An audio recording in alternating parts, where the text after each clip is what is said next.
ಜೀವಕ್ಕೆ ಮುರಿದ ಮನಸ್ಸಿಗೆ ಪ್ರಶ್ನೆಗಳಲ್ಲಿ ಸಿಲುಕಿದ ಜೀವನಕ್ಕೆ ಬೆಳಕಿಗಾಗಿ ಅಲೆಯುವ ಹೃದಯಕ್ಕೆ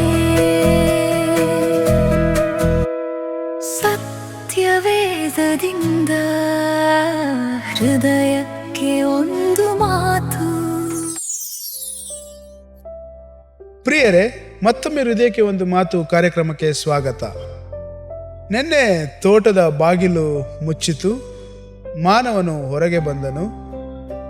ಇಂದು ಜೀವನ ಮುಂದುವರಿಯುತ್ತಾ ಇದೆ. ಆದಾಮ ಮತ್ತು ಹವಳಿಗೆ ಮಕ್ಕಳು ಹುಟ್ಟಿದರು. ಹವ್ವ ಮೊದಲ ಮಗನಿಗೆ ಜನ್ಮ ಕೊಡುತ್ತಾಳೆ, ಕಯೇನ ಎಂದು ಹೆಸರಿಡುತ್ತಾಳೆ. ನಾನು ಒಬ್ಬ ಮಗನನ್ನು ಪಡೆದಿದ್ದೇನೆ ಎಂದು ಸಂತೋಷಿಸುತ್ತಾಳೆ. ಇಂದು ದೇವರ ವಾಕ್ಯ ಆದಿಕಾಂಡ 4ನೇ ಅಧ್ಯಾಯ 1ನೇ ವಚನದಿಂದ 8ನೇ ವಚನದವರೆಗೆ ನಮಗೆ ಸಾರಾಂಶವಾಗಿ ತಿಳಿಯಬೇಕಾದ್ರೆ ಸತ್ಯವೇದ ಹೇಳುತ್ತಾ ಇರುವಂಥದ್ದು, ಪಾಪ ಈಗ ಕೇವಲ ವ್ಯಕ್ತಿಗತ ಸಮಸ್ಯೆ ಅಲ್ಲ, ಇದು ಕುಟುಂಬದೊಳಗೆ ಪ್ರವೇಶಿಸುತ್ತಾ ಇದೆ ಎಂಬುದನ್ನು ಪಾಠ ನಮಗೆ ತೋರಿಸುತ್ತಾ ಇದೆ. ಪ್ರಿಯರೇ, ಕಯೇನ ಹುಟ್ಟಿದ ನಂತರ ಆಬೇಲನು ಹುಟ್ಟುತ್ತಾನೆ. ಇಬ್ಬರು ಬೆಳೆದು ದೊಡ್ಡವರಾದರೂ ಒಬ್ಬನು ಕೃಷಿಕ ಆಗಿರುತ್ತಾನೆ, ಇನ್ನೊಬ್ಬ ಕುರಿಗಳನ್ನು ಕಾಯುವಂತಹ ಕುರುಬನಾಗಿರುತ್ತಾನೆ. ಪ್ರಿಯರೇ, ಇಲ್ಲಿವರೆಗೂ ಜೀವನ ಸಾಮಾನ್ಯವಾಗಿ ಸಾಗುತ್ತಾ ಇರುವಂತೆ ಕಾಣುತ್ತದೆ. ಆದರೆ ಒಂದು ದಿನ ಇಬ್ಬರು ದೇವರಿಗೆ ಅರ್ಪಣೆಯನ್ನು ತರುತ್ತಾರೆ. ಪ್ರಿಯರೇ, ಇಲ್ಲಿ ಕತೆ ಸ್ವಲ್ಪ ನಿಧಾನವಾಗುತ್ತದೆ. ಆಬೇಲ ತನ್ನ ಹಿಂಡಿನ ಮೊದಲ ಮತ್ತು ಉತ್ತಮ ಭಾಗವನ್ನು ತರುತ್ತಾನೆ, ಆದರೆ ಕಯೇನ ತನ್ನ ಬೆಳೆಗಳಲ್ಲಿ ಒಂದನ್ನು ತರುತ್ತಾನೆ. ಪ್ರಿಯರೇ, ಇಲ್ಲಿ ಪಾಠವು ದೊಡ್ಡ ವಿವರಣೆಯನ್ನು ಕೊಡುವುದಿಲ್ಲ, ಆದರೆ ಸೂಕ್ಷ್ಮವಾಗಿ ಹೃದಯದ ವ್ಯತ್ಯಾಸವನ್ನು ತೋರಿಸುತ್ತದೆ. ದೇವರು ಆಬೇಲಿನ ಅರ್ಪಣೆಯನ್ನು ಸ್ವೀಕರಿಸಿದರು, ಆದರೆ ಕಯೇನ ತಂದಿರುವಂಥ ಅರ್ಪಣೆಯನ್ನು ಸ್ವೀಕರಿಸಲಿಲ್ಲ ಎಂದು ಸತ್ಯವೇದ ತೋರಿಸುತ್ತದೆ. ಪ್ರಿಯರೇ, ಈ ಕ್ಷಣ ಈ ಕಥೆಯಲ್ಲಿ ಒಂದು ತಿರುವು ಬರುತ್ತದೆ. ಸತ್ಯವೇದ ಹೇಳುತ್ತದೆ, ಕಾಯೇನನು ಬಹಳ ಕೋಪಗೊಂಡನು, ಅವನ ಮುಖವು ಕುಗ್ಗಿತು ಎಂದು. ಒಂದು ನಿಮಿಷ ನಾವು ಇಲ್ಲಿ ಇದನ್ನು ಯೋಚನೆ ಮಾಡೋಣ. ಕಾಯೇನನ ಮನಸ್ಸಿನಲ್ಲಿ ಏನು ನಡೀತಿರಬಹುದು? ನನ್ನ ಅರ್ಪಣೆ ಯಾಕೆ ಸ್ವೀಕಾರ ಆಗಲಿಲ್ಲ? ಅವನದು ಯಾಕೆ ಸ್ವೀಕಾರ ಆಯಿತು? ಇದು ನ್ಯಾಯವೇ ಎನ್ನುವಂಥ ಪ್ರಶ್ನೆಗಳು ಅವನ ತಲೆಯಲ್ಲಿ ಓಡುತ್ತಿರಬಹುದಾಗಿತ್ತು. ಸ್ನೇಹಿತರೆ, ಇದು ಮೊದಲ ಹತ್ಯೆಗೆ ಮುಂಚಿನ ಮೌನವಾದಂಥ ಒಂದು ಕ್ಷಣ. ಇಲ್ಲಿಂದಲೇ ಕತೆ ರೂಪುಗೊಳ್ಳುತ್ತದೆ. ದೇವರು ಮೌನವಾಗಿರುವುದಿಲ್ಲ. ದೇವರು ಕಾಯೇನನ್ನ ಕರೆದು ಕೇಳುತ್ತಾರೆ, ನೀನು ಯಾಕೆ ಕೋಪಗೊಂಡಿದ್ದಿ? ನೀನು ಒಳ್ಳೆಯದನ್ನು ತಂದಿದ್ದರೆ ಸ್ವೀಕಾರ ಆಗ್ತಿತ್ತು. ಪ್ರಿಯರೇ, ಈ ಧ್ವನಿಯನ್ನು ಗಮನಿಸುವಾಗ ಇದು ದಂಡನೆಯ ಧ್ವನಿ ಅಲ್ಲ ಪ್ರಿಯರೇ, ಇದು ತಿದ್ದುವಿಕೆಯ ಒಂದು ಅವಕಾಶ. ಇದು ತಿದ್ದುವಂತಹ ಒಂದು ಧ್ವನಿಯಾಗಿದೆ. ಮತ್ತು ದೇವರು ಆ ಗಂಭೀರವಾದಂಥ ಒಂದು ಎಚ್ಚರಿಕೆಯನ್ನು ಸಹ ಕೊಡುತ್ತಾ ಇದ್ದಾರೆ. ಪಾಪವು ಬಾಗಿಲಿನ ಬಳಿಯಲ್ಲಿ ಕಾಯುತ್ತಿದೆ, ಅದು ನಿನ್ನನ್ನು ಬಯಸುತ್ತದೆ, ನೀನು ಅದನ್ನು ಆಳಬೇಕು ಎನ್ನುವಂಥ ಮಾತು. ಇದು ಎಚ್ಚರಿಕೆ.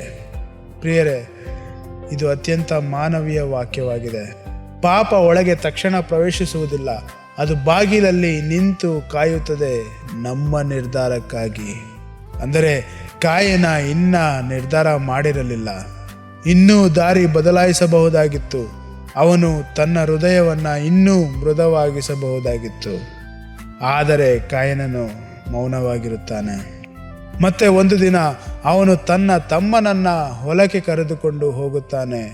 ಹೊಲದಲ್ಲಿ ತೆರೆದ ಜಾಗದಲ್ಲಿ, ಯಾರೂ ಇಲ್ಲದೆ ಇದ್ದಂಥ ಸ್ಥಳದಲ್ಲಿ ಅವನು ಅವನ ತಮ್ಮನನ್ನು ಕೊಲ್ಲುತ್ತಾನೆ.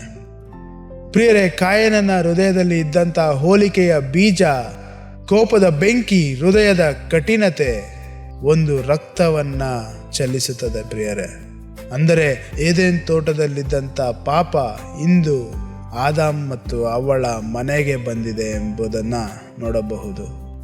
ಹಾಗಾದರೆ ಕಾಯೇನನ ಸಮಸ್ಯೆ ಅರ್ಪಣೆ ಇರಲಿಲ್ಲ, ಅವನೊಳಗಿನ ಹೋಲಿಕೆ ಏನು ಮಾಡುತ್ತದೆ ಗೊತ್ತಾ?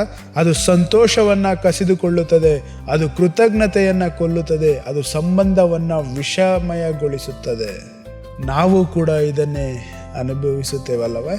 ಯಾರಾದರೂ ಮುಂದೆ ಹೋದರೆ, ಅಥವಾ ಯಾರಾದರೂ ಹೆಚ್ಚು ಆಶೀರ್ವಾದಿತರಂತೆ ಕಾಣಿದರೆ, ಅಥವಾ ಯಾರಾದರೂ ಹೆಚ್ಚು ಮೆಚ್ಚುಗೆ ಪಡಿತಾ ಇದ್ದರೆ, ಆ ಕ್ಷಣದಲ್ಲಿ ನಮ್ಮ ಬಾಗಿಲಲ್ಲೂ ಏನೋ ಕಾಯುತ್ತಿದೆ ಪ್ರಿಯರೇ. ಕೋಪ, ಅಸೂಯೆ, ಹೋಲಿಕೆ. ಇವತ್ತು ನಿಮ್ಮೊಟ್ಟಿಗೆ ಕೇಳುವಂಥ ಪ್ರಶ್ನೆ ಇದು. ನಾವು ಅದನ್ನು ಆಳುತ್ತಾ ಇದ್ದೇವಾ ಅಥವಾ ಅದು ನಮ್ಮನ್ನು ಆಳುತ್ತಾ ಇದೆಯಾ? ಈ ಪಾಠ ನಮಗೆ ಹೇಳುತ್ತಾ ಇರುವಂಥದ್ದು, ದೇವರು ತಕ್ಷಣ ತಳ್ಳುವಂಥ ದೇವರಲ್ಲ ಪ್ರಿಯರೇ. ಮೊದಲು ಮಾತನಾಡುತ್ತಾರೆ, ಎಚ್ಚರಿಸುತ್ತಾರೆ, ಅವಕಾಶವನ್ನು ಕೊಡುತ್ತಾರೆ.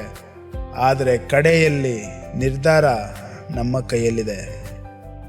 ಹಾಗಾದರೆ ಇಂದು ನಾವು ಕೈಗೊಳ್ಳಬೇಕಾಗಿರುವಂಥ ಆಜ್ಞೆ, ನಮ್ಮ ಹೃದಯವನ್ನು ಪರಿಶೀಲಿಸಿ ಹೋಲಿಕೆಯನ್ನು ಪೋಷಿಸದೆ, ಕೋಪವನ್ನು ಬೆಳೆಸದೆ ನಾವು ಬದುಕಬೇಕು.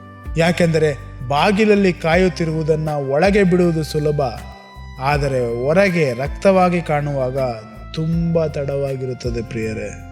ಹಾಗಾದರೆ ಇಂದು ನಾವು ಇದನ್ನು ನೆನಪಿಟ್ಟುಕೊಳ್ಳೋಣ. ಪಾಪ ಮೊದಲು ಬಾಗಿಲಲ್ಲಿ ಕಾಯುತ್ತದೆ. ನಾವು ಅದನ್ನು ಆಳದಿದ್ದರೆ ಅದು ನಮ್ಮನ್ನು ಆಳುತ್ತದೆ ಪ್ರಿಯರೇ. ನಾಳೆ ಮತ್ತೆ ಭೇಟಿಯಾಗೋಣ. ಮೃದು ಮತ್ತು ನಿಯಂತ್ರಿತ ಹೃದಯ ನಮ್ಮದಾಗಿರಲಿ. ಆಮೇನ್. ದುಂದ ಜೀವಕ್ಕೆ, ಮುರಿದ ಮನಸ್ಸಿಗೆ, ಬೆಳಕನ್ನು ಹುಡುಕುವ ಹೃದಯಕ್ಕೆ, ಸತ್ಯವೇದದಿಂದ